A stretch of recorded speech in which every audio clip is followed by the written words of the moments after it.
This is what they were running out there. Vice President Harris came and visited my restaurant.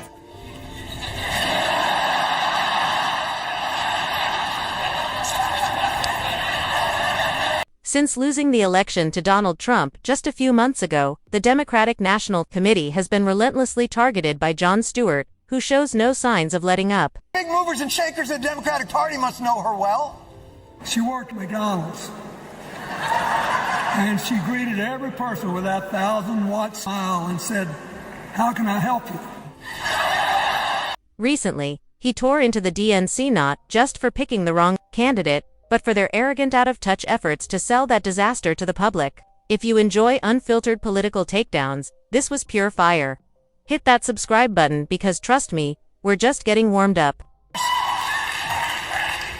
Of course, an important part of tonight was familiarizing people with the Democratic nominee's biography, a hallowed walk through the trials and tribulations that formed the ethos and spirit of the Democratic. Naturally, the DNC's attempt to showcase Kamala Harris to the American public became Stewart's first target. As the sitting vice president, she should have had a solid record to stand on, but instead, what they offered as her biography came off as embarrassingly shallow. Until tonight, they didn't have a lot. Thin on the anecdotes, quite frank. No meaningful accomplishments. Just identity politics and a flimsy resume that left more questions than answers. Where was the leadership? What exactly was she doing all those years as vice president? She had the power, the platform, the spotlight, yet she left no lasting mark. Faced with this uncomfortable reality, the party fumbled, struggling to figure out how to package and present her to the voters, and, ultimately, they stumbled. They were running out there. Vice President Harris came and visited my restaurant.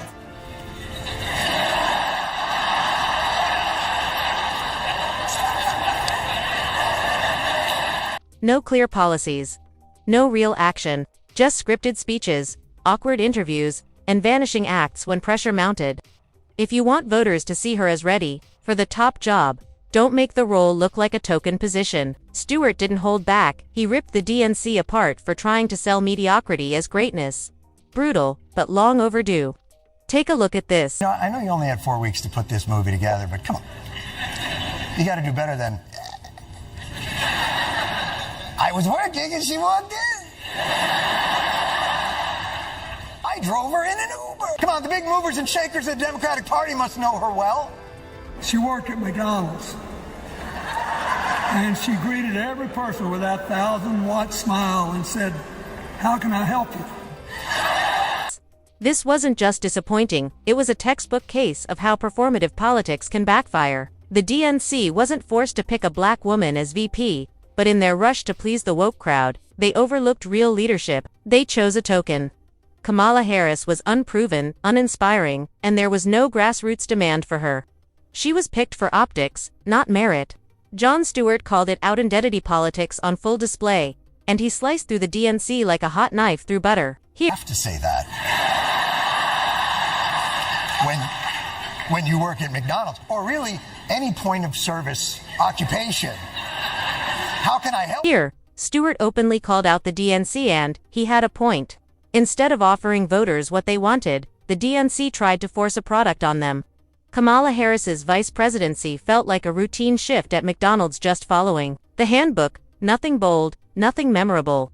She didn't reinvent the role or leave a real impact, but the DNC acted like showing up was enough to win the presidency.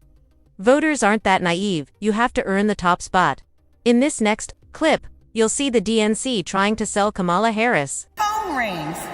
It's Kamala Harris. She called me. My phone rang again, and it was Vice President Kamala Harris. If you're lucky enough to be her friend, she calls you on her birthday. Hold on, what exactly is she asking you to do on her own birthday?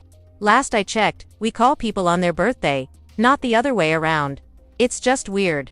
But honestly, that's the perfect snapshot of the Democratic Party, so out of touch, they've turned into celebrities. They keep trying to reinvent the wheel, but somehow make it clumsy and outdated. Thanks to them, politics now feels like a cringeworthy performance.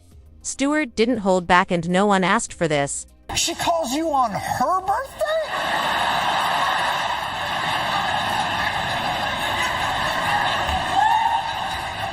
That is very Maybe it was just a slip of the tongue. Maybe she misread the teleprompter. But with these people, you never really know, they'll say anything for a few extra votes. Stewart wasn't the only one calling out the DNC's shaky playbook.